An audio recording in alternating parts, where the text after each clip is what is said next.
Hey, everybody, you got Eddie from Off the Deep End Podcast. He decided to come down here and check out my studio and make fun of my my couch that's like full of dog hair. And I got 3 dogs. I'm so used to dog hair. I'm surprised you didn't see me covered in dog hair when I showed up here. So. It's because you put on a new shirt for me, man. See, yeah, well, I was covered in escalator grease. I had to put something on. I didn't want to splatter your walls with 50-year-old escalator grease. So. Yeah. So we so in this room, it's hot. There's no AC in here. There's wires everywhere. We're like tripping over trying to set it all up. But here's the thing. It's like, everybody looks on here and they probably think, oh, wow, that's a nice place. But it's always a work in progress. Well, man. You have this beautiful memorabilia behind you and a whole lot of coins, way more the coins than I have in my house. Bro, that's just a fraction, man. I can imagine. Open that thing up right there. There's some more. Oh, it's probably full. Probably full. Yeah, I have like 15, I think, or something like that. Yeah. So, why don't you tell us about Off the Deep End podcast? Tell us what that's all about. All right, man. Well, first, of course, thank you for having me. It's always really special when two people who do a similar form of, I would call it in a way therapy, but for others, also for the listener, it can be they could be gifted some tools while they're going through their process, whatever is in life, and anybody can share a story and have somebody connect with it. I mean, I can connect with Lion King, or not as much with The Little Mermaid, but I can connect with a movie because it has a storyline, and I really think that sharing people's stories and having conversations about experiences, whether in the military or just in the regular world, it's really interesting to be able to have those conversations and share them with the world. So I started the Off the Deep End podcast when I was looking at the political climate and the climate of the world. And I realized that so many of us are having these arguments that we never would have had like 10, 15 years ago. Right. What if we renormalized having conversations with just people and sharing life stories, and maybe one person out there could find some relation to that. So it's all about breaking down walls. It started off with just breaking down walls and kind of reconnecting with other people through other stories. So it started off with just me having a conversation with my wife. My first episode, I had like 127 listeners, and I was getting message after message. Thank you for being transparent about this. I know that it's hard to do this in relationships. Like I've been with the same lady for like since high school, right? So, well, congratulations! Thank you, man. Yeah, we just hit our 10-year anniversary, and hopefully we get into this new house and we can really celebrate. But it started off with just having a simple conversation, and then it turned into so many people have different experiences that they can share. And I started having anonymous episodes without videos, with domestic violence survivors, sexual assault survivors as well, and people who have gained, unfortunately, a lot of the time, painful experiences and turned that pain into perseverance. And they've triumphed over their tribulations in life. And that it came so inspirational for a lot of different people. Mostly, I would say off the bat, myself, listening to these conversations, it awoke something in me I never experienced in my life, which was to be empowered by other people, having courage and connecting with other people going through tough times really give me good perspective. So now it's turned into something completely different. I love sharing other people's stories. I love having real, truthful conversations about real issues that affect us as human beings, especially as vets. And it's been a blessing to help fuel other blessings to other people through stories. I'll get bombarded with messages about this I shared with my cousin, and he stopped drinking, and now he's present in his daughter's life, and he's not suicidal anymore. That stuff is really awesome. So it's become very impactful, and I am just blown away with what it is. And it's unique to me because it's never about me. I can always get uncomfortable. My hands are already sweating sitting here talking to you. With things being about me, and the one thing I do get out of it the most is sharing it with other people and hearing the feedback. That's the most rewarding part of it all, is what it's turned me into, because I'm more compassionate. I'm more understanding now. Yeah. And it's made me a better person. Sometimes I know whenever I listen to other people's stories, it's like really hard for me to separate myself from their story. I feel like I'm a very empathetic person. So like, I know whenever I listen to somebody, I got to remind myself like, hey, remember, you got to kind of shield your heart whenever you listen to some of these stories. Because, bro, some of them are like, wow. It just leaves you speechless. And I've listened to some of your episodes, man, and brother, what you bring to the table I think the thing is like you probably attract a lot more guests to come on your show because you don't have video yet. You know what I'm saying? Mm-hmm. Like, it's really hard for somebody to get on there and share their story and seeing themselves at the same time. But once they kind of talk that out and they start learning how to deal with it, I think that, like you said, it's a form of therapy, not just for. I mean, honestly, selfishly, I get therapy from doing this all the time. Absolutely. And it's I get in trouble all the time speaking my mind. Well, you have to speak your mind. Yeah. I would say in solidarity with you, you speak your mind, and when people don't like it, good. Let's have the conversation about it. If I'm wrong about something, let me know. Help me understand, because nobody, I don't think in their right mind, nobody is okay with saying I'm the bad guy. Let's just be that. That's like an egotistical thing to say. I'm the bad guy. I'll stay the bad guy. I don't want to learn. I don't want to grow. Yeah. It's normal to want to be right, but being right means you can accept being wrong, so you can be right. You know, it takes a special person to say that. You always want to be wrong, man, and always. But that's the thing. Like, our community is so gosh darn humble. Oh man, I better mute my. The fan's going off, man. Yeah, the family's starting to be like, "Hey, are you recording? Hey, mom, I know you're watching." So, no, it's our community is so, we're taught to pretty much look out for each other all the time. Yes. And that also is one of our major weaknesses, because we will really dig into other people's stuff, and we kind of start, like I said, you got to shield your heart a little bit, because we'll take on some of their stuff. But some of the most realist conversations come out of our community. And I know you primarily don't do veterans, you're open to everybody. But I think that anybody that's been through any kind of trauma has a different mindset when it comes to overcoming like anything that's adversarial. Yes. You know what I'm saying? Like 100%, dude. Anything. Like, bro, like, it's just like going to the gym, man. You don't get strong by not lifting the weights. You get strong by lifting those weights, tearing those muscles, and you get emotionally stronger when your muscles get torn. And I'm not recommending people to go get into a DV situation, or to go get into a situation where they find themselves getting mortared or dealing with a very toxic situation, or go like get in a shootout in Iraq. But I definitely agree with what you're saying. Yeah. You look at things that are extremely adverse and difficult, and they're traumatic to you. You have to find ways to cope with, and then face that trauma, so you can start the healing process, and it will make you stronger on the outside. Yeah. But you can't look at these problems with the remaining. I hate to say it like this, but it's true. Remaining the victim.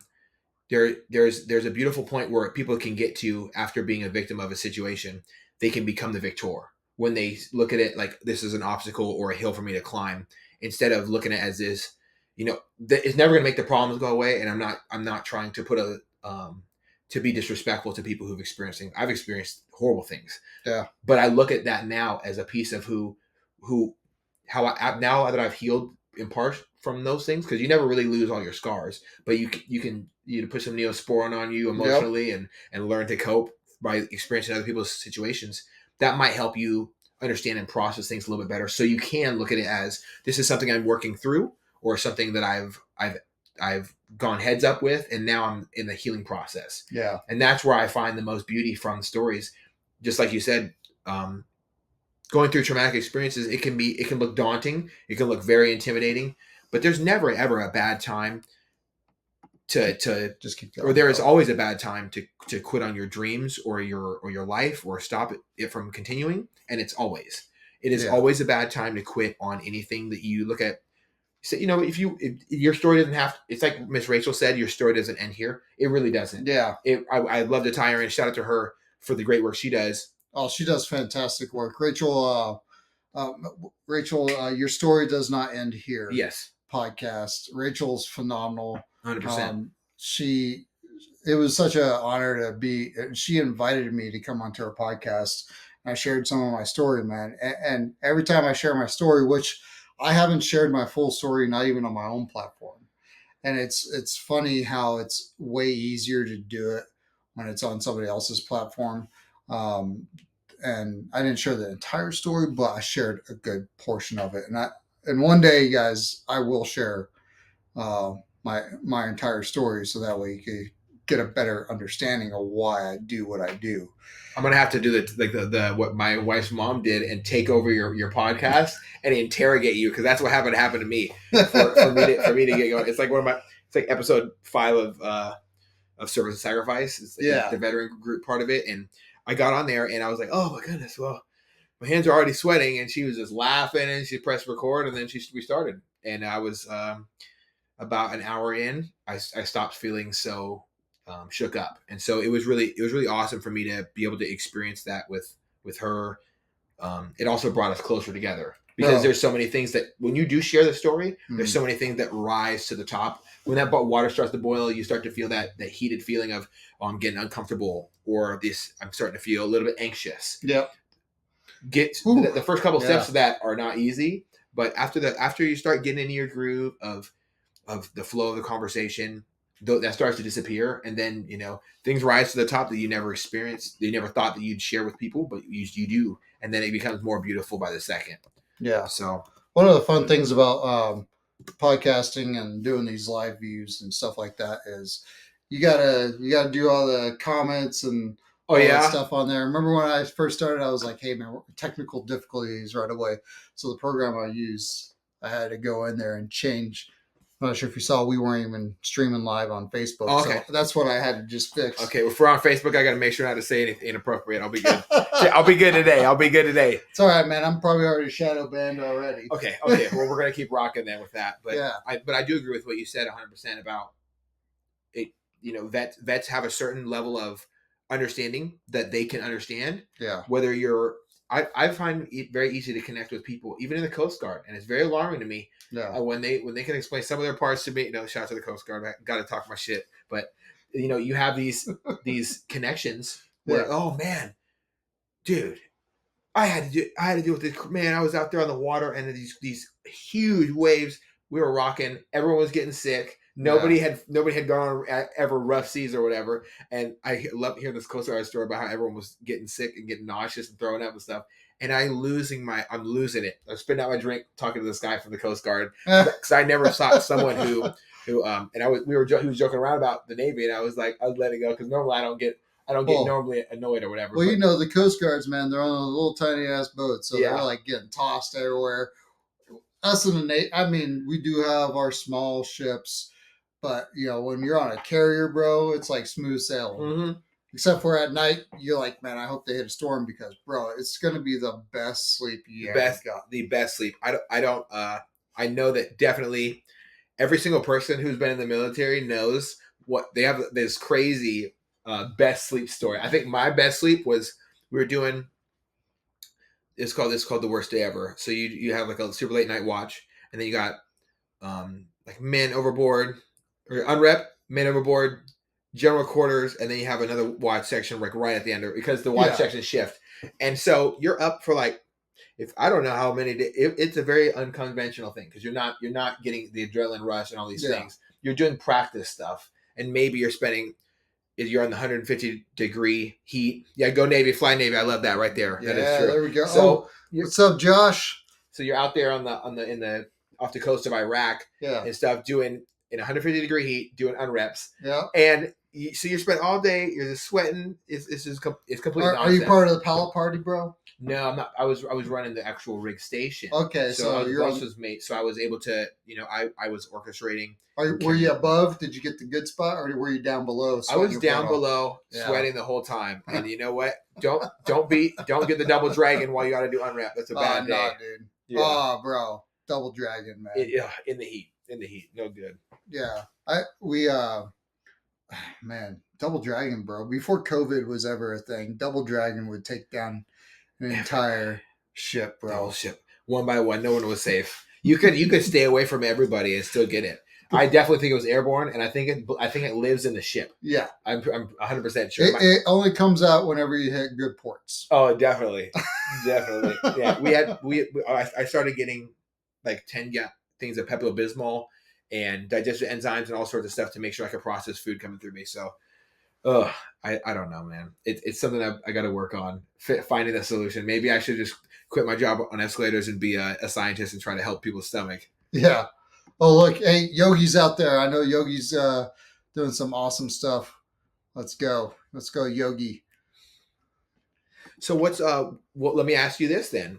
I'm going to kind of just switch gears here and ask you what's your favorite part about podcasting? What's the most impactful thing that you feel from everything? Bro, after I'm done with the podcast, I feel like I'm on cloud 9. It's the ultimate high. Every time I do a podcast, man, it's like it energizes me. Talking with fellow veterans, sharing in their stories. And I mean, even after I did, Yogi and I, we achieved, we did 10 recordings in one day. 10 recordings, bro. You know how long that takes. Oh, yeah. So that's pretty wild. Bro, that was a all day thing. And it was freaking amazing, dude. It was amazing. Like just being able to do that. And there was a lot of things that happen in the background. Yeah, it's not just hitting record, which is the most important step. If you do want to do a podcast or anything like that, yeah, you do have to press record. You just got to hit record. Here's the thing. Everybody that supported me during that, my wife doing the extra stuff that needed to be done that Friday, so that way I could actually stay dedicated. She was, make sure that the kids were taken care of, the farm was taken care of, so that way I could focus on that. Yogi coordinating things, me coordinating things. It took a lot of effort. It takes hours of preparation just to get to that recording. And then afterwards, you got to do all the episode editing, which is honestly probably the biggest detractor from doing podcasting. Oh, it really is. I mean, I try to stay away from. Well, first I want to say it's crazy. 10 episodes in a day. I did 13 in a week, and but they were all very heavy episodes. And yeah. but 10 in a day, it's pretty wild, man. 10 recordings in a day. I'm gonna have to try that one day. I'm gonna schedule it. I'm gonna start at 5 a.m. and look out with people on the East Coast, and then work to the West Coast. So that's the best way to do it. We had people from overseas, so we had to get them in first. We had a guy in France. So we had the Veteran 100 Club, which is a pretty awesome organization. They came on to our group. It's literally just a correlation of veterans that are helping other veterans set up their businesses, get their VA benefits at no charge to them. Good. It's literally just helping them get set up. And the Veteran 100 Club was a good portion of the people who came on and hung out with us. And then we had quite a few other episodes. In fact, Ryan Logan, his episode is going to be airing tomorrow. He was one of those. So the next few episodes that you see is actually a result of those 10 episodes. Good, man. But also one of the things that I never thought that would ever be possible with this podcast venture is the people that you get to meet. Like, bro, like I got to go golfing with NFL football players. I got to hang out with some movie stars. I'm like, what is this? Like, and really it's just because all I did was hit record.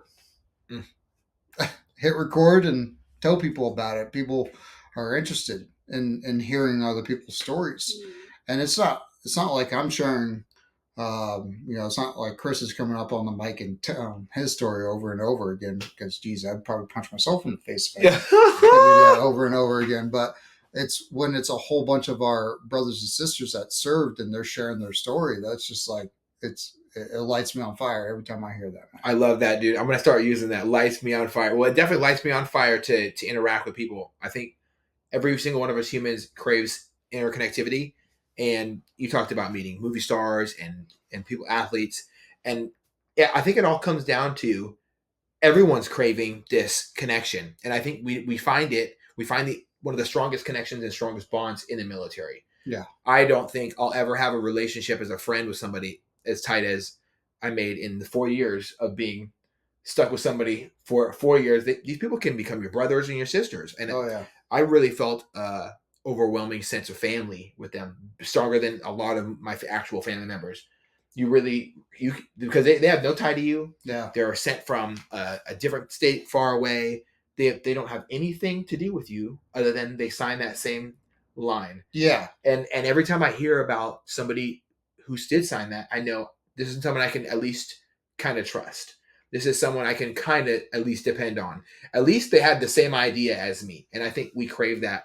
Whatever political climate in, doesn't matter. Whatever who the president is, or if he's how tired he sounds during a debate, none of that stuff matters. What matters, I think, is us finding connection with others, and the bonds that we create from the military. They're extremely strong, and I think that's one of the main driving factors. People leave having no family, having no. I don't have anything. What do I do? Oh, go to the military. Well, I had one guy say in boot camp, and it sounds cheesy as hell, but he said, they like asked him why everybody joined. I'm like, why? I needed to better my life and have a better situation because what I was doing was not legal or it. So, and one guy said, I joined because I knew I needed to become a man. And I was like, yeah, it's a good answer, man. Hey, did you see what the VP select for the Republican ticket said? Marine. Yeah, so he's a Marine, right, Vance? And what he said was it helped him get into adulthood. Helped him get into adulthood. Well, Marines, adulthood. Yeah. I mean, I think honestly the military it's a huge branch. It brings you to that next step. Yes. Like it really does. It's kind of like hitting the fast button to get, experiences, to get training, to travel. I mean, I joined the Navy and I went straight to Washington State. Lucky you. I'm like, what? Lucky you. I would have. We could have trained it. I went to Norfolk. Oh man, that's horrible, bro. Disgusting. I joined out of Washington, and I got stationed back in Washington. I'm like, what the heck? Well, I had choices: Virginia or Washington. Okay. I was making sure. I was about to say, well, you could have gone to Virginia, man. That was wild, man. Yeah. Oh, bro. E4 Mafia, bro. The E4 Mafia. There's nothing more important than the E4 Mafia. Yeah. I think that having as soon as you hit E4, everything changes. Not just the pay, okay? It is not the biggest pay change. That needs to be bigger, I would say. The E4 Mafia is literally about to get its biggest boost if that dude does make VP, bro. Because you'll have an E4 Mafia head honcho. Yes. Was he a bandit? Was he a little E4 bandit? Yeah, he was. When I got out, I was at E5, and they said that people I was deployed with and mentored by said that I was definitely going to make it all the way up to chief and keep maybe sprint past it if I'm lucky. And it was overwhelming for me to hear that at a young level of leadership. I didn't even know who I was or what I was doing. I'd experienced some crazy stuff, and I'm like, damn, what's going to happen next? I just had experienced. My dad died when I was deployed. I was stuck out there, like not knowing how to deal with stuff. And I had my big family, my big Navy family, right, come and surround me with love and support. And I was just overwhelmed with this sense of affirmation. And I got it in recent times with my traumatic experiences or just trials and tribulations of life, dude. Everybody does. But it's overwhelming for me because for the first time in my life, I had everyone come around me. Didn't care if they liked me or not. And they said, we got your back, man. You don't have to worry about something. And they didn't care, what I said to them last week. They didn't care if we got in a fight before. They didn't care about any of that. Everyone showed me love and they put that there and sent out their hearts for me. And I think that's something that we can get in our hard times too. I've had it across the board. My buddy lost his mom on his birthday when he was in the Army. And while he was in Iraq. Yeah. And so what type of mental state do you how do you even process that in a sentence? It's hard for us to even think about. Let me flash back to 2005 Thanksgiving in Bagram, Afghanistan. It was my first tour in Afghanistan, and bro, it was a freaking snowstorm, and it was just blowing my mind. I'm like, I'm in Afghanistan in a snowstorm, but it's the high elevation, bro. It's super high. It's super high elevation up there. In fact, you're in different PT standards for physical training if you do any PT tests out there. But we didn't because we're exempt during that time frame. but my brother passed away. Damn. I'm sorry to hear that. And I got stuck for 4 days in Afghanistan in a snowstorm. And the brotherhood definitely is a real thing, you know, that family mentality. I mean, that's the first time I had Listerine in Afghanistan too, man. Listerine and Afghanistan. Yeah. All the things kind of click back. I remember it was bourbon, not Listerine. Oh, okay. But it's gonna happen, right? It's gonna happen. So I'm glad you had your team there, because those downtimes when you're not moving and grooving, when you're not accomplishing your mission or fighting a good fight, or you're under constant strain of some type of stress, those downtimes is actually when I believe the most harmful stuff shows up in your mind. I 100% agree with you, bro. When did everybody get in trouble? Every time when there was a little bit of time for us to have our own time by ourselves, that's when we would find ourselves in trouble. 100%. Yeah. Especially in Singapore. Yeah. Oh, geez, man. Yeah, we had a guy knock over a line of there was like we were on a military base, and all the motorcycles lined up, and somebody walked over and they started kicking them all over. Oh, man. Oh, boy. So he had to stay behind, and he got the cane treatment over there. Oh, you got caned? Oh, he got caned. Oh, yes. You don't want the Singapore canes. I mean, the guy. If you don't know what that is, look it up right now. The Singapore cane guy. Yeah. Just watch the video, and you'll never breathe wrong. You'll smile at everyone. You don't even want to chew gum in Singapore, no, don't right? Don't chew gum. Yeah, because they'll cane your ass just for chewing gum. For chewing gum. Yeah, it's real. It's real over there. But yeah. Could you imagine somebody running around in America caning people? That'd be hilarious. We probably wouldn't have so much gum on the streets. I know that. That's probably not, man. But did you ever make it to Japan while you were in? No, I did not. I went to London. So we went to the area of London. We pulled into in 2015. We did a world tour. Nice. So what ship? On the USS Theodore Roosevelt, CVN 71. Okay. The best ship, the best deployment, arguably at the time. Let's see. The absolute best deployment, and everyone says it who was out there with me on that time.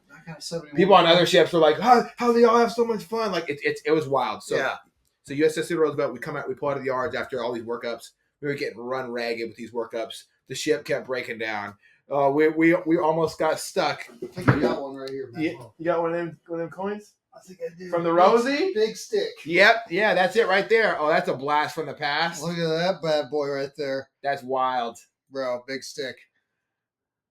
Freaking this. Yeah, on the Rosie. Bro, and the all right, that's kind of cool. I'm not going to lie. That's about as pimp as it gets. I've seen some cool ones, but that's good. Bro, I'd be running around hitting people with this. Yeah, that's something to make people jealous for sure. But I was on this ship, and like we stopped in London first, and then we went to Bahrain, Dubai. Then we cooked over to Singapore, and then Hawaii, and then we landed back in the U.S. of A. in Coronado, which is our new home port at the time. And so what ended up happening is when me and my wife were looking for our stuff, some idiot, there's no other word to say it, he was an idiot, saw my name on a list of people who were on the original TR crew before we were really stocking up. Yeah. Said, okay, well, this must mean he has to transfer with the crew back to Norfolk. When I was supposed to be a West Coast sailor. Yeah. So I was supposed, because my family's on the West Side, I'm geobaching. I've geobached for 3 years now. And now I'm on the wrong ship for over 100. It was 109 days. They sent me back to Virginia on the wrong ship when me and my wife were supposed to be house shopping on the West Coast. So you can imagine why I got out at 4 years. You know, it not just because of the strain it put on my relationship, which is, horrible, but damn, like being sent to the wrong ship. And then my detailer was like, "You're on the wrong ship, bro. Your orders say get on a plane, go down to personnel." I went down to personnel. Turns out my lieutenant commander at the time, first lieutenant, was calling my detailer to just keep me. Yeah. What an asshole. So you're telling me that you had orders and the command was trying to keep me because I was mission critical, is what they said. I also had packets denied to further my career, which was extremely insulting because I want to serve at the best way possible. Yeah. And if I don't feel like I'm ready for it, I'm supposed to be put in this normal job, and I want to test my water somewhere else, they should have allowed you. You have to let young sailors aspire. And they clipped my wings, so That's I super frustrating, dude. 109 days, and we were house shopping. Like I took 2 weeks of leave. You know what I'm saying? We were really going to do this thing, and so it between that and a couple other issues, I made the decision to get out, and we were pretty unsure about getting out and not knowing what to do. We had a kind of a plan, and it turned into something positive. Yeah. But at first, it's when you get out, you don't really think that it's gonna not if you get out kind of unexpectedly. How many years was it again? 4 years. I did 4 years. Bro. E1 to E5, 2.5, all 3 warfare pins, qualified in as much as I could. IDW too, bro. Yeah, all of it. Yeah. Damn, dude, look at this guy. Well, I was like, I wanted to have a good package to submit when I wanted to go to like SWIC or something like that, but yeah. Like I'm not gonna say that I would have. Who knows what would have happened if I'd made it through buds? Who knows if my knees or my ankle? I had my buddy who broke his leg twice in buds. Bro, I know some really badasses that did not make it all the way through buds. After a butt kicker, dude. And some of them went through twice.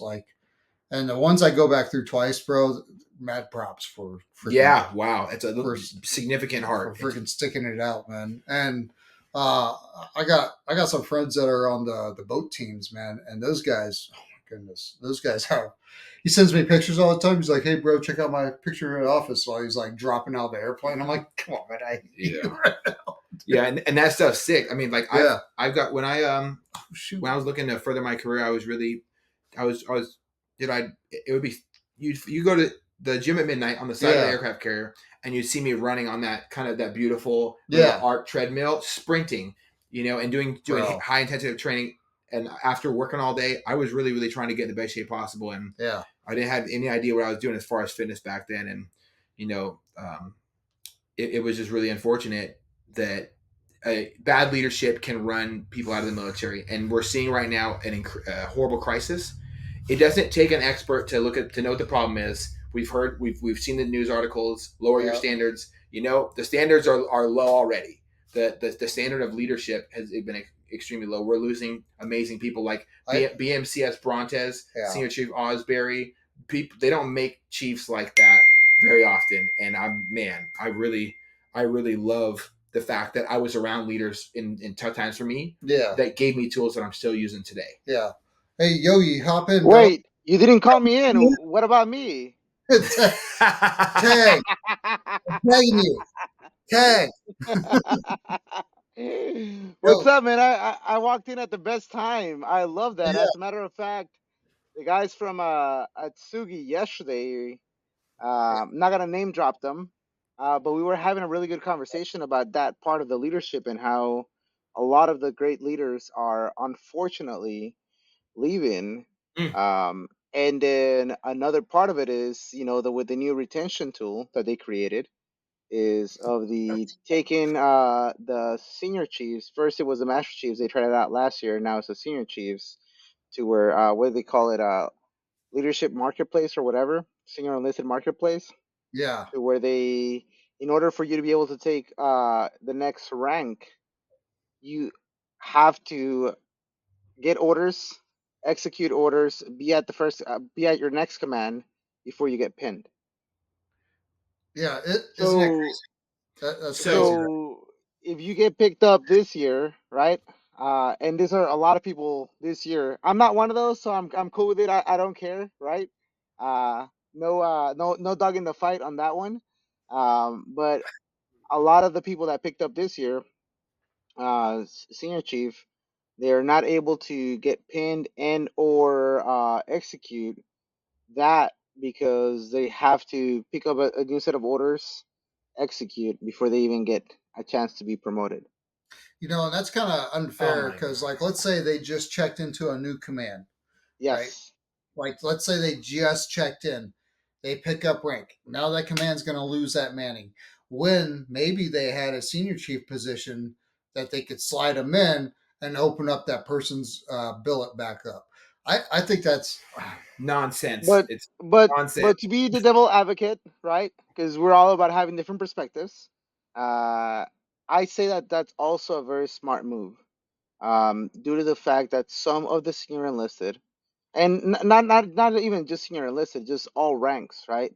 Um, you don't want to go to the next place, even though you need to for your orders, right? So what do you do if you're on shore duty this year and then you fail your sea duty screening on purpose? Not saying that some people do that, but I mean, if you we got fail to, it, then we you're Japan. We know that happens. I'm right, sorry. exactly. So Yeah. if that happens, then not Well, only are you hurting the people that are on the next place waiting for you, right? But at the same time, you're hurting the entire Navy because you end up just staying stuck in one place. So I can yeah. see both sides of the coin. You know what I mean? Oh, yeah. But you're right to where the part of this conversation that I walked in there saying that the Navy is losing a lot of leadership. They are. Yeah. I think I can understand your point, and I agree to like I would say like 98% of the time it definitely makes sense. I think that it's important for any leadership, any leadership book to first, or any leadership group out there, whether it's any government organization, non-government organization, any person who wants to be even a father, right? Anybody, any man, any woman, any child, everybody should actively be educating their mind, not just to come up with new ideas without education. So the book Extreme Ownership by Jocko Oh, really, absolutely, 100%. I love that book, right? It really lines out things you need to look at. First, before just implementing ideas, we need to look at, okay, first off, whatever's going on right now is not working.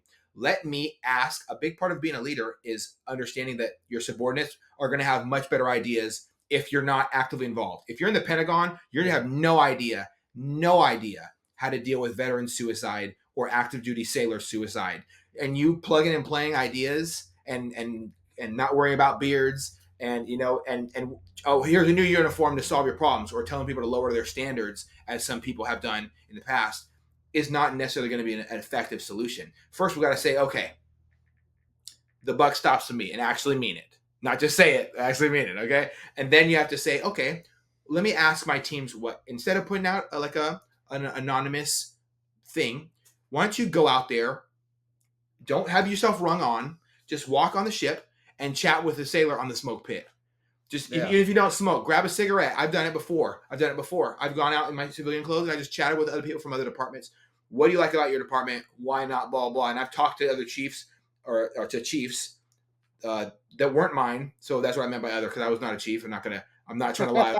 But I talked to other chiefs and said, hey, this is one thing I'm hearing from your department. Have you thought about this? And he was like, how about you worry about yourself? And I say, okay, cool. You got it, man. I don't think worrying about yourself is a positive thing. I think we should all be concerned about the sailor next to us, regardless of rank. And I think that is a good way that we can start dealing with some of the issues that the military has as far as retention goes.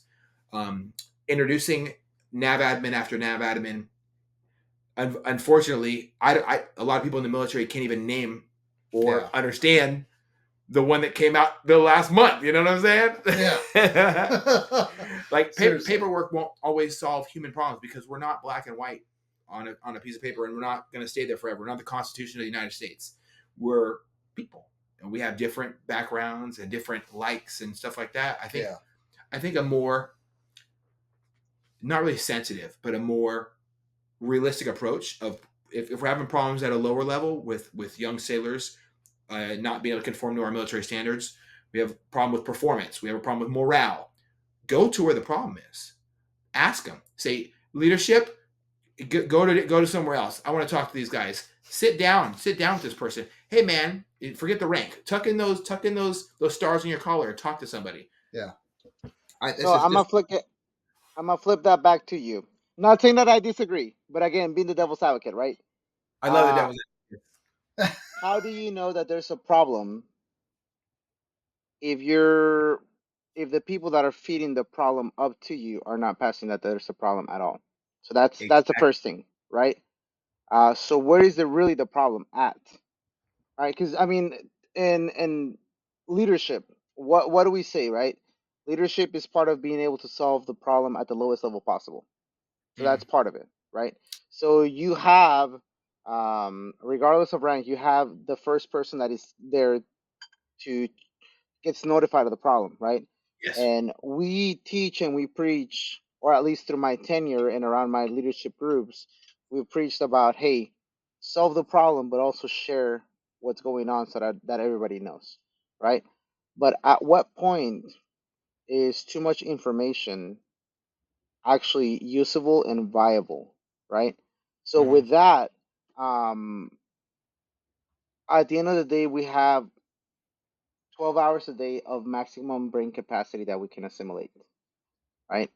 If you have a leader that thinks that they can handle that responsibility and handle that problem, they're not going to pass that problem up to the next level of leadership, right? Because most of the time, creating that creates essentially just drama, right? Mm. So how can you say, and for example, someone as detached from what the E1 in the Navy is really doing, right? Again, in the Pentagon or anywhere else, how can you have them and or hold them to that level of um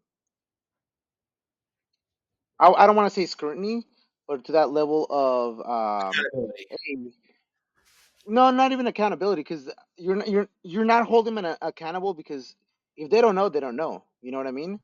Uh, Yeah. so how can you hold them to something that they don't know or can fix themselves, right? Because they, at the end of the day, and you were in for however many years, right? You know that we all either have a lot of time or have no time, right? Mm. To deal with certain things, right? And at the same time, our brain capacity is we're worrying about what we can, the closest alligator to the canoe, right? The same thing goes for any rank up and down in the leadership structure in any branch of the military. So not by any means, I'm not saying that the suicide rate, um the other things are not important, because that's all essentially the reason why this podcast here exists in the first place, right? But at the same time, a lot of the only way that the higher ups can do anything about it is by passing policy, right? So part of the policy that has been changed and that has been done within the last 3 to 5 years has changed a lot how we interact with mental health, how we interact with suicidal ideations, how we interact with sexual assaults. I mean, to be fair, back in 2009, when the big push for the sexual assault, don't the don't ask, don't tell, and all those things that came across, you should have seen the upheaval from everybody that was there, right? And how this was pointless. It was, it was all these negative things, because there was people on this side and there was people on the other side, right? And people that would say, well, now people are gonna, the people that are suffering are just gonna come up with more cases, right? Yes. Now, fast forward to almost 14 years later. No. If I did my math right, don't quote me. I'm not a mathematician. But now the military has changed to a completely different level, right? And we saw where it went from no sexual assaults to a massive increase of sexual assaults that were reported, right? Mm-hmm. And then now it's dying down, right? And now all of that has allowed the military to be able to have proper backing in order to be able to support the military mental health act, the all of these progressive things to be able to help with the mental awareness. Yes, yes. So I just want to clarify. I'm not saying that they don't take action or that the action that they're Mhm. taking isn't effective. I'm saying if there's a problem as massive as one sailor removing themselves from this universe, like I have a guy who one of the purple light people I worked with, his like mentee, like his best friend of a junior sailor, took his own life Hmm. because it was Mhm. leadership failure after targeting by his immediate leadership. And of course, they didn't bring up these problems to like the upper chain of command. Hey, Right. this guy's talking about killing himself. Maybe he's thinking about doing it. They were like, you're being a. I'm not going to put bad words out there. You know what I'm saying? But just they degraded him into the point and they canceled his leave because they said you're a shitbag sailor, and they canceled his leave when his grandparent died. What do you think that like that what that leadership the leadership above never got the information? Yeah. And if Right. I would say that the cure to finding bad leaders, that something as small and as huge at the same time.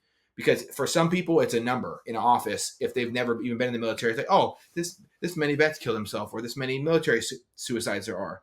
If one person removes himself from this earth, it is always a big deal. And what I'm saying is that is something that's going to hit the upper levels. And if they want to know what that problem is, they have to come down to the lower deck plates. Yeah. They have to go down to the immediate leaders and say, okay, where are we missing the mark here?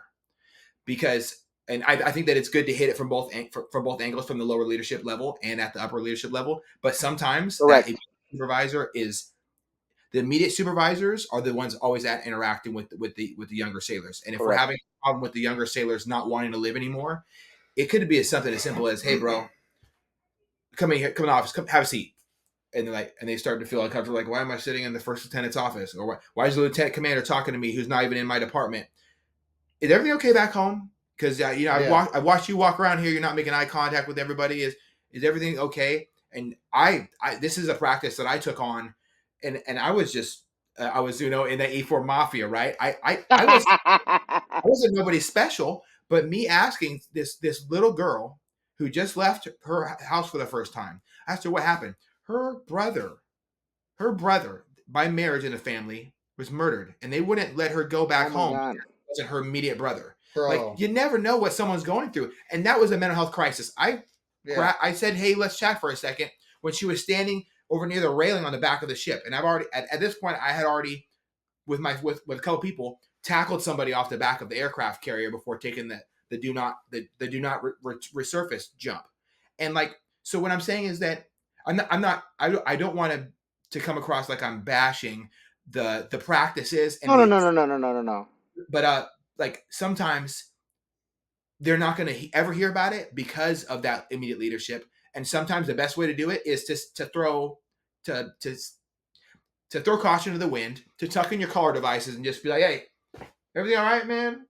And I was terrified when I heard that, because I understood the mental strain this person was under. And I think that what I'm trying to say is that we can all make a difference with other people just by saying, hey, everything okay? Because where's those jokes? And you don't have to call it a training timeout. Yeah, like you don't. That can be uncomfortable. Yeah, and you don't have to do none of that bullshit. Like none of that bull crap. Like, literally, just be a human being. Realize that you have a mission, but you should probably take a couple minutes if you have a bad actor, and just try to at least get down. Peel a couple layers off of the onion to see like what's actually happening underneath there, because it could be resolved with just showing a little bit of compassion and concern for 5 minutes. It could be a 5-minute conversation, and all of a sudden that person, either understands, well, we can't send you out because we're blue water and we have no cots, we have no availability. And them understanding. When I say CODs, I mean any aircraft that could take you off the aircraft carrier to shore. It could be a situation like that. And that person may not understand exactly what it is. And all they got was, why are you putting in a lead chip for tomorrow? I told you can't do that. Why are they not just sitting down, spending 5 minutes with them and explaining what's going on? Take a little bit of time to be a fellow human. Yeah. Like, honestly, leadership is not easy. No. It is not easy. And being a leader in today's military is even harder than it was in yesterday's military. You have more eyes, you have more policies, you have more direct communication coming from the top. I mean, the Navy's literally putting stuff out on Facebook before they put it out into the chain of command. Like, so there's so many different dynamics that you deal with as a leader. And the problem is that we're losing a lot of quality leaders in a time when we need these quality leaders. And it's very unfortunate. and a lot of these leaders, they're getting burnt out. Why is that? Why is it that they're getting burnt out? It's because they find themselves in situations like my brother here, who found himself on a carrier 108 days, 109 109 days, days. 109 I wrote days. it on the whiteboard in this guy who was holding me his office. I walked into his office at Barsden and I wrote on the whiteboard 109 days, wrong ship. Yeah. And I got written up. They were just hounding me. I'm like, listen, I'm on the wrong ship. I don't know about you, but if I was on the wrong ship, it was just a negative environment. Yeah. This other guy, leave chit did not. It was an emergency leave chit. He was like, I need to take emergency leave. They wouldn't let him go. Like you could see it in his face. The kid had nothing left. Bro, hearing the story, like I'm crying hearing the story for my buddy. Yeah. I think that maybe if we, just be a human being like you're saying. Yeah. But I think that it is that E4, E5, E6, E7, E8, and E9 mafia, or even an E1 to another E1 that can make the biggest difference, or an O1. I had a Lieutenant De Cristoforo. She walked up and she's like, I heard what happened. Did they give you the day off? And I'm like, yes, they gave me the day off to go and deal with a horrible situation I was experiencing. And that was really, really awesome to me, because I knew I wasn't in a good, I had a lot of guilt come with my dad dying when I was deployed. I had a lot of unresolved issues with him, really, really bad ones. And for me, having that moment, that little temperature check, hey, go to your rack. I don't want to see you. And I don't want to see, no, everyone knows not to bother you, go to your rack. Yeah. I was like, okay. Now, again, devil's advocate, right? If you send someone to the wreck that way because they're being distraught, how do you know that that's the right strategy for that person? To provide context, it was after they spent hours talking with me. It was an overwhelming experience. They took me down to the Chief's mess. People were walking up saying what type of sailor I was. I was like overwhelmed with, and they had somebody who was already in the berthing they were doing berthing cleaners and stuff. But this was the day after, and someone was with me until I literally just stand there talking with me until I passed out of my rack the night before. This was the following day, and they made sure they had done everything within their power to make sure I was okay. All the temperature checks in the world, and they gave me plenty of time to talk with my family on the emergency phone and all that. I wouldn't say every situation should have somebody just sent away to their rack. No, definitely no. Definitely and no. I wanted to make sure that was also conveyed, right? Because otherwise you just stick with a negative experience and you say, hey, the military is the worst thing in the world. All the military leaders are horrible, blah blah blah, right? But there's usually more to those stories, right? Like my dad passed away whenever I was in crossing the pond, right? The Atlantic, 2006, and my dad, he would always drive me to the pier. He would drive or fly from Houston, Texas to Virginia Beach just so that he could take me to the ship. Wow. And coming back from deployment, he would do the same thing every time, right? So 2006, he came and stayed with me for about a week and a half, 2 weeks, something like that. I don't remember the exact time frame. And then he came and took me off, right? We took 2 weeks to go across the pond, maybe a little bit longer, and we hit our first port call, and it was in Italy. And my mom and my sister sent the Red Cross message to the command. The command, the first day out, I'm out there, hanging out with everybody, and then the command send the chief on watch, and they stayed out there on the pier just waiting for me to come back. I didn't come back until like 11:45, right at curfew. Oh right? Yeah, right when you And then I'm a little intoxicated at this time, right? And the first thing that I want to do is I want to make a phone call to my dad because that's what I always did. And as soon as I get on the phone call, like this dude, I don't even remember him being in our command, right? Really, until that day. Like that day forward, I remember him being in the command. But before that, he was just another chief, right? So he comes and he like darts across, stop! And I'm like, what the fuck? Why are you yelling at me? Like, what did I do, right? He's like, you're coming with me. And I'm like, why are you yelling at me? Like, did I do something wrong? Am I in trouble? Like, that's what I'm thinking. And then it hit me, right? Something happened to my family. And I just started crying, right? Uh, and she's like, no, it's okay. We'll talk, whatever. And then we took the ferry all the way back home or to the ship. I had my skipper, my XO, CMC, chaplain, my division chief, and a couple other people just waiting for me in the ready room. And that, I'm like, what the hell, man? And my sister's already on the phone waiting for me to walk in so that they can tell me, you know, the bad news and everything. But I can tell you that I felt a lot of things except for the command not caring, right? And just like that, they arranged for me to. They took them 2 days to arrange all the paperwork for them to send me back to the States. But I had someone that I call him Gordito. He's one of my really good friends. Uh, till this day, he just stayed with me. He sacrificed his entire port call just to stay with me, right? We did whatever I wanted to do, which I didn't want to do anything, but he still took me out. Um, and then just to make sure I was in the right state of mind, I was taken care of, right? And he was escorting me.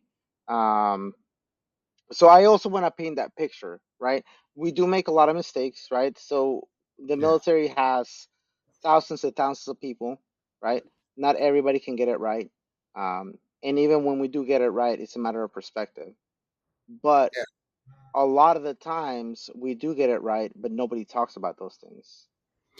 And that I just want to say a couple of things, man. First of all, I'm just horribly terrified, and to be in that situation is horrible. And I'm really thankful that you had everyone there waiting for you, man. I I feel it's almost like a nightmare with when you just said that, because it brought up every single memory of this very similar situation for me.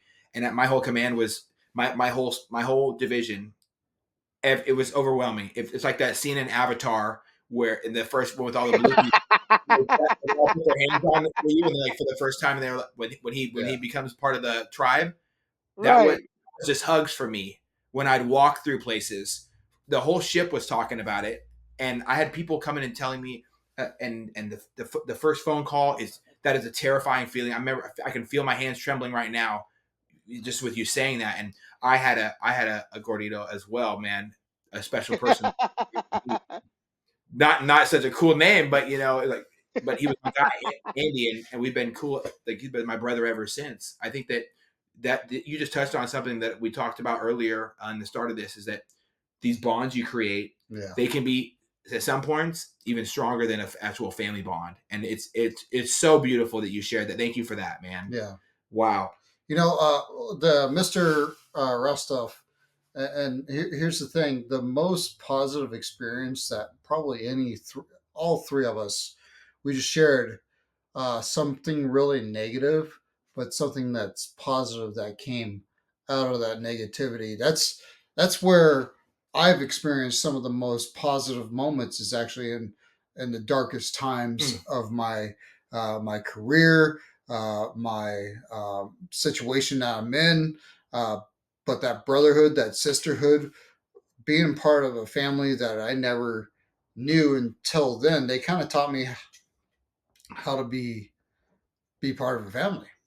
I didn't grow up in a very great situation, and they taught me how essentially how to love. It's a rough love. It's not all cuddly and rosy, but that's kind of to boil it down. I'm not sure if you caught that.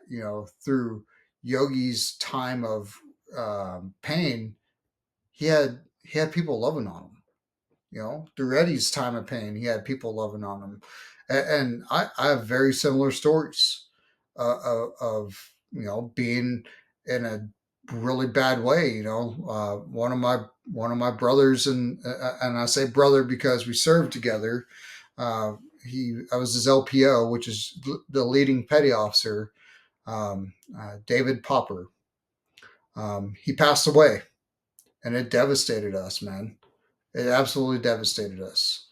And to see how we all came together, um, and not only mourn together, but share each other's stories and um, share in this moment and really kind of grow even stronger together during this time because we actually took the time to be humans together and mourn and get through it, and yeah, that's honestly my biggest take on here.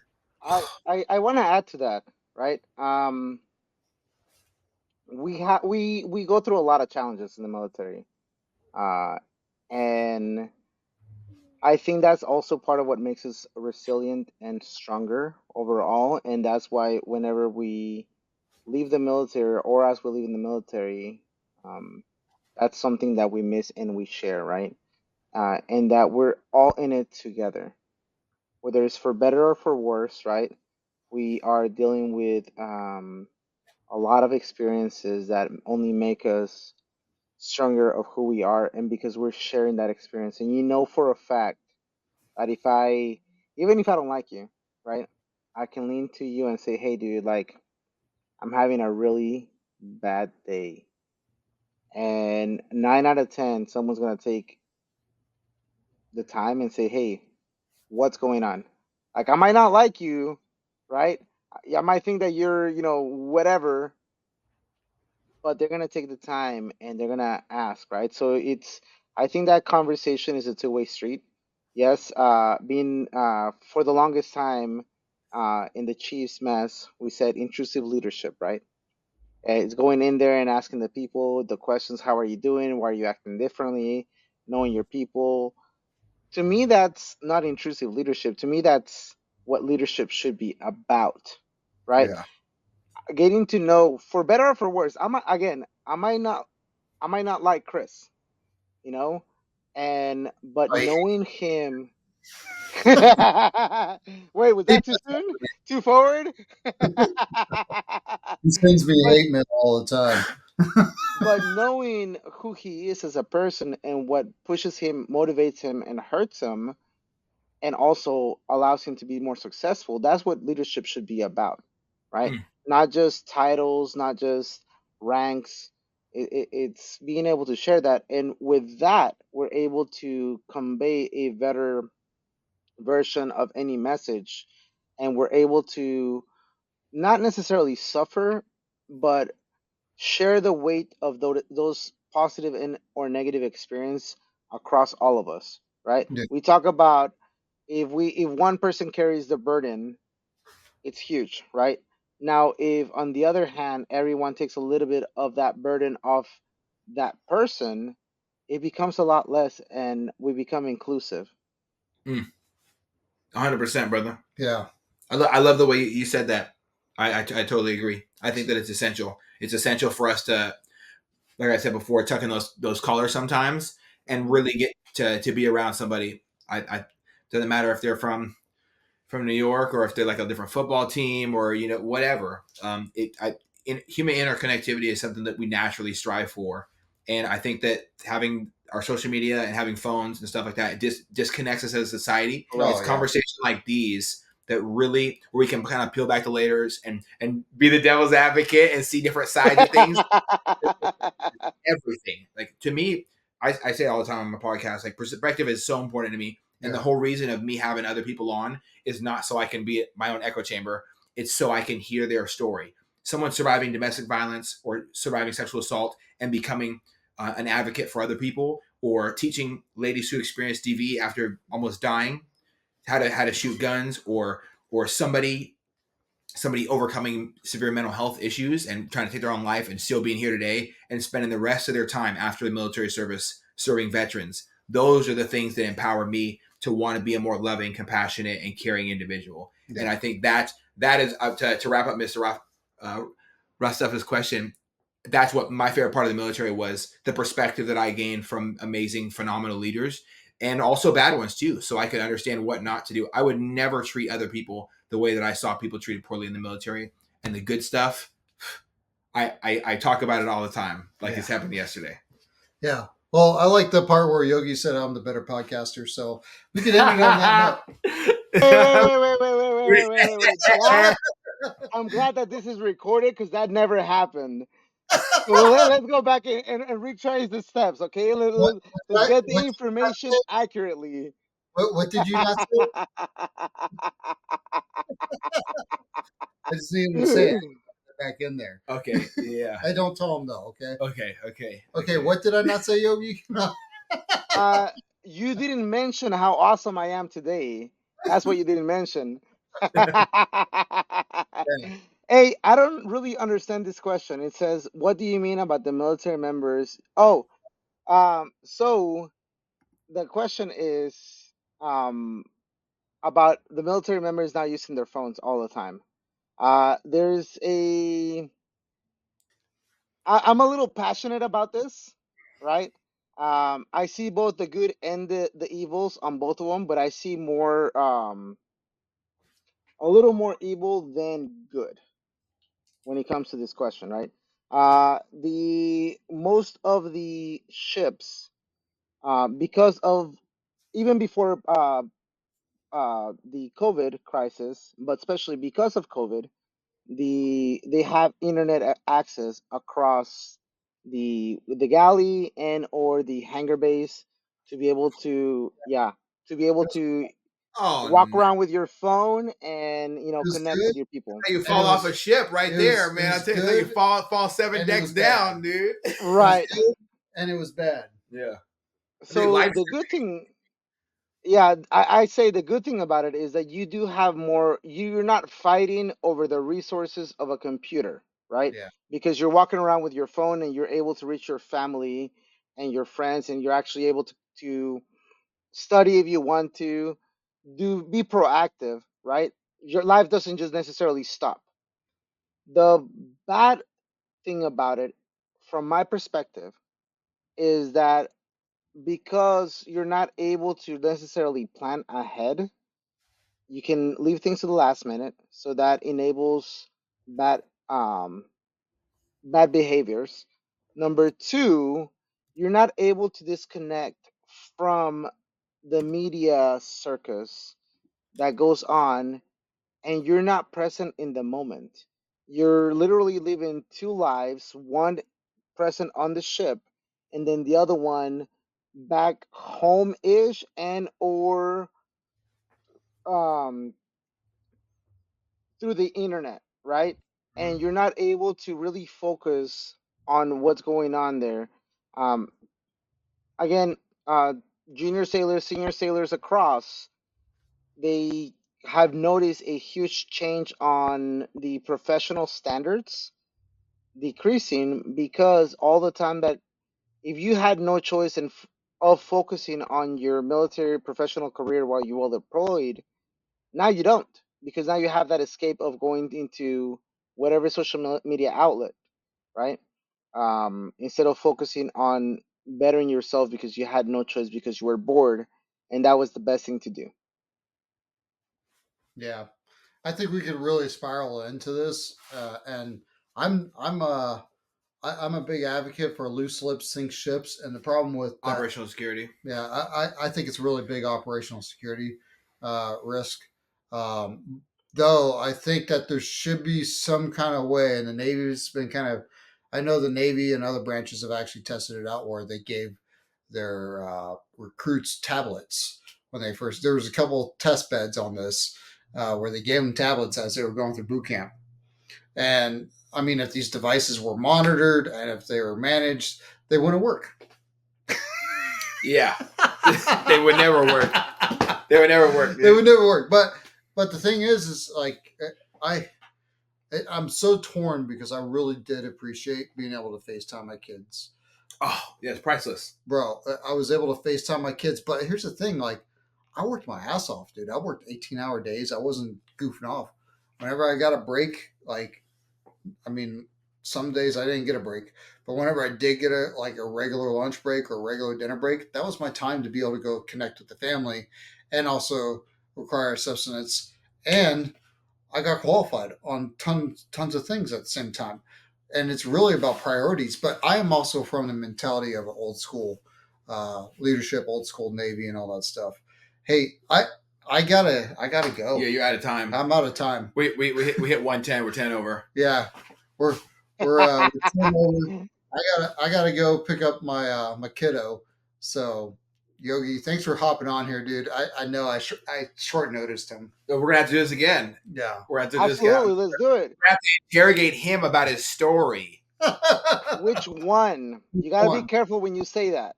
The truth, whatever the truth is. So there's one time. Oh, you really have to be careful when you say that. It's gonna have to be like a bourbon and 4-hour conversation kind of thing. Yeah, probably. He doesn't drink anymore. Okay, so it's gonna be water and water kind of thing. That's fair. Some seltzer water. I mean, you pour me a glass of bourbon, I probably will take about 5 hours to finish it because I'm not really a big fan. Well, we can do water. I try and the funniest thing is, respect your lifestyle, man. I got more alcohol than a bar does. Probably because you don't drink it. Because I don't drink it. I keep getting it. Oh, thank you. And then I put it on the shelf. Literally, I go open it like in my I'm not going to tell you guys where it's at. It's still my liquor. Since we're on air tomorrow here in San Diego, there's going to be a senior enlisted breakfast for anyone that is watching and or listening to this at the Baker Admiral Baker's Golf Club house, 7:00 or 7:30 to 9 a.m. Please join. It's becoming a monthly thing to allow for a networking session and for training. This month is going to be for nonprofits. Next month is going to be for the AI. We're hoping to get Guidel Olivas with Deja Vu, one of the podcast hosts here, or not podcast host, but podcast guest, to come and be part of that. Maybe. Well, maybe in the future we'll stay tuned and you'll find out. Might be getting another host, guys. Yeah. So, for anyone that's listening, if you have any questions and or want to join, please let us know. Yeah. Thanks, guys. Hey, remember, it's your transition. Take charge of it. Mil2Vet. Out. Peace. Oh boy.